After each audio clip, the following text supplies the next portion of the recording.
In this lesson, we'll finish working on both the shadows and highlights for our character's chest.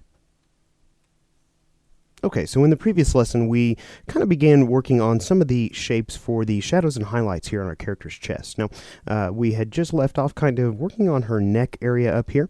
Now, I'm going to go ahead and grab my pencil tool at this point, and let's go ahead and jump into outline mode, because I want to create sort of this glaring highlight that is on sort of the upper part of her sternum here. Now, if you look here at this same tone actually goes all the way down through her cleavage and disappears into the brassiere here. So let's go ahead and just draw that in here with our pencil tool.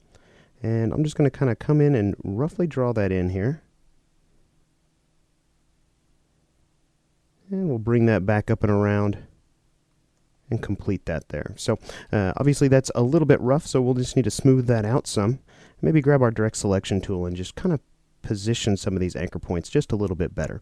Now, I'm not overly concerned with it overlapping the ellipses that we have built for her breast, because I'm actually going to tuck this shape in behind those shapes here. So we'll go ahead and just kind of smooth this out to where we're happy with it. And then we're going to go ahead and jump out of outline mode, and let's go ahead and take this shape and let's go ahead and apply a radial gradient to this. So we'll go ahead and drop in a radial gradient, and let's go ahead and bring this gradient annotator up here like so.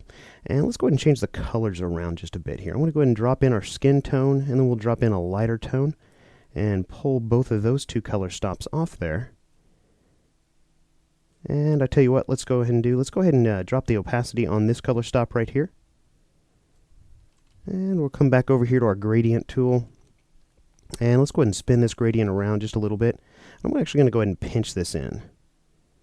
Just sort of like that for right now. So I'll go ahead and click off of that here, because what I want to do now is grab my direct selection tool, and I want to work to hide some of these anchor points behind this ellipse that is on her, that represents her right breast here. So we're going to kind of pull those in just sort of like that. And we're going to kind of do the same thing over on the right. We're going to kind of hide these, tuck these back in behind.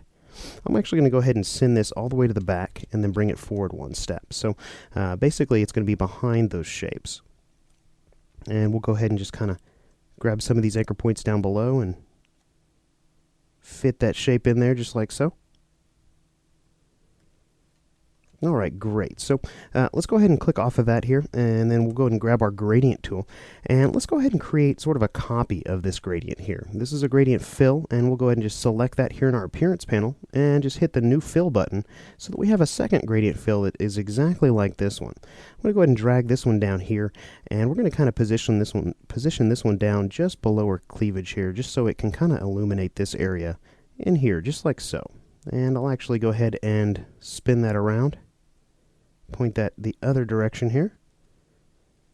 So now we have basically two highlights working here. We have the one up above here, and we have one down below. So I'm going to go ahead and rotate this one. We're going to fine tune it just a little bit here. Let's go ahead and adjust that midpoint a little bit. And we'll pinch that gradient in just a little bit more. So what I'm trying to avoid at this point is I don't want to see this line right here. I don't want to see that. And what I would like is this transition between these two shapes to be as soft as possible right in this area. Remember, in our photograph, that's a very, very soft tonal change. So we'll go ahead and jump back over here. And you can see here that we see a little bit here on the ellipse. So I'm going to adjust that gradient just a little bit here. Maybe we need to pull that down just a little. So this is really just a game of nudging gradients around at this point. So again, I may go ahead and adjust these a little bit in between lessons and tweak those up just a little bit more. But right now, let's go ahead and move up here to this highlight on her neck.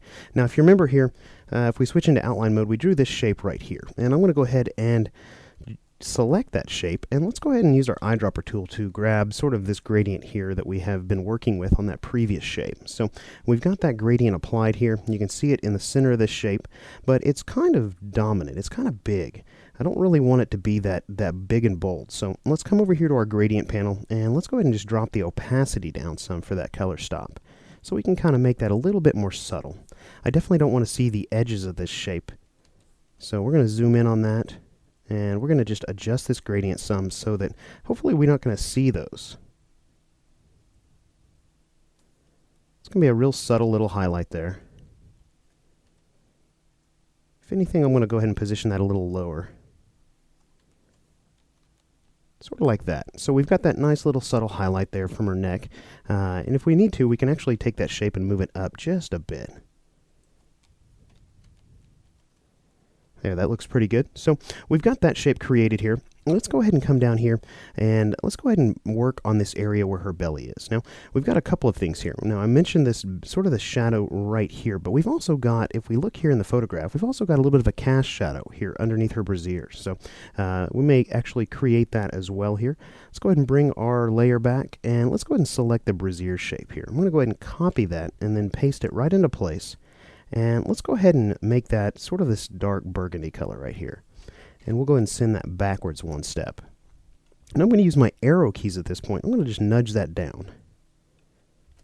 And let's just zoom in here because I don't want that to be a real noticeable. I don't want it to be real different from the original. We're just kind of creating this little subtle drop shadow here.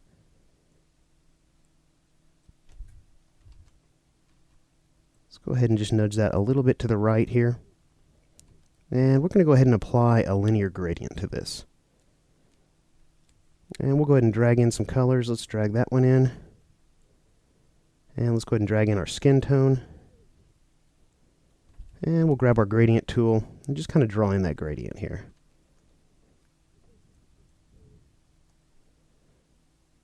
Now I'm looking here, and obviously this gradient right now is a little bit too cool. I need this to be a little warmer.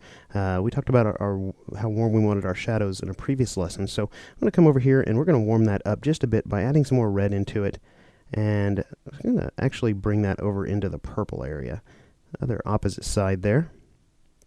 And I'll tell you what, let's go ahead and grab that gradient annotator and rotate that just a bit here. And maybe even stretch it up just a little bit more.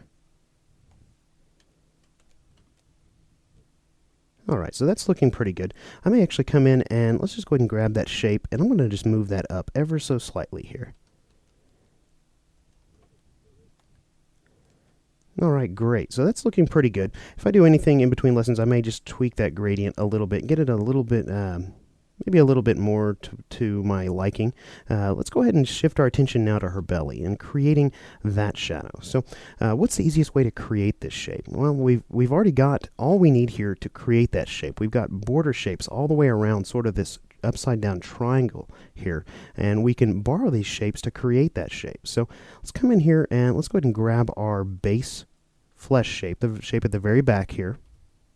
I'm going to go ahead and copy that, and I tell you what, let's go ahead and unlock our, where is our base shirt layer, our shirt base, there we go. We'll unlock that layer, and let's go ahead and, actually, excuse me rather, we don't need the shirt base layer. Let's go ahead and, with this shape selected, let's go ahead and select our brassiere shape here. Now, with both these shapes selected, I'm going to go ahead and subtract the shape in front. And you can see here that both shapes have, actually the brassiere shape disappeared. So let's go ahead and undo that. Let's go ahead and copy that brassiere shape. And let's go ahead and copy both shapes here. We'll copy both those, subtract the frontmost shape. And you can see what we're left with here is our base flesh shape here, and it's split into two shapes. So let's go ahead and double click on this. And I'm going to go ahead and hit a Control A to select all in here, and Shift and click on this little triangle down here that I actually want to keep. Let's go ahead and Shift click that triangle as well. And let's go ahead and delete that. And we're going to click on this arrow a couple times to get out of isolation mode.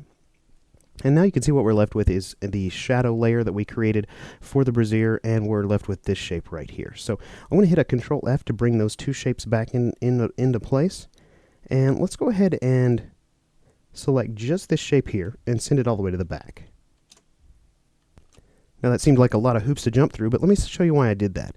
Now we've got this shape right here, and it's separate from that base shape behind. So now we can come in and apply a gradient to that shape. Let's come in here and apply maybe a radial gradient to that.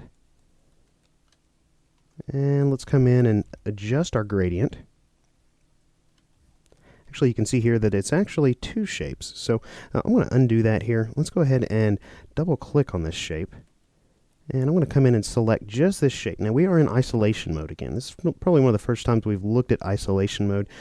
Basically just look at this like we're inside a group. So we'll go inside this group, select one of the two shapes that are grouped together here, and I'll apply that radial gradient. And I tell you what, let's go ahead and apply some quick colors to this. And we'll grab our gradient tool. And I'm going to spin this around, pinch it in a little bit. And we're going to grow this out some.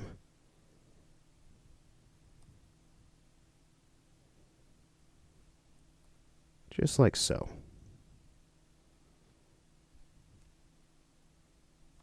And we can always come over here and adjust the midpoint here to get a little bit more of that flesh color in here. Just so we have this nice subtle little shadow that we have going on. So at this point, we have this other shape that doesn't have this particular gradient applied to it. Well, let's go ahead and select this shape here, and again, grab the thumbnail in our appearance panel, and we'll just drop that right on top of there. Now, in doing that, we can select the gradient tool, and you can see that the same gradient's been applied to it, but we actually need to move the gradient annotator down here to make this gradient consistent. So I'm going to go ahead and bring it on down here. Let's go ahead and stretch it out just a little bit. And I tell you what, let's move it to the left just a bit. There we go. That gradient looks pretty consistent between the two shapes. So now that we've done that, let's go ahead and back out of isolation mode again. And you can see what we've done here. We've created that nice little subtle shadow that sits on her belly here. Now, again, I mentioned a couple of other opportunities to create shadows here in the chest area would be to maybe come in and draw in a small shadow here that's being cast by the shirt itself in a couple of areas.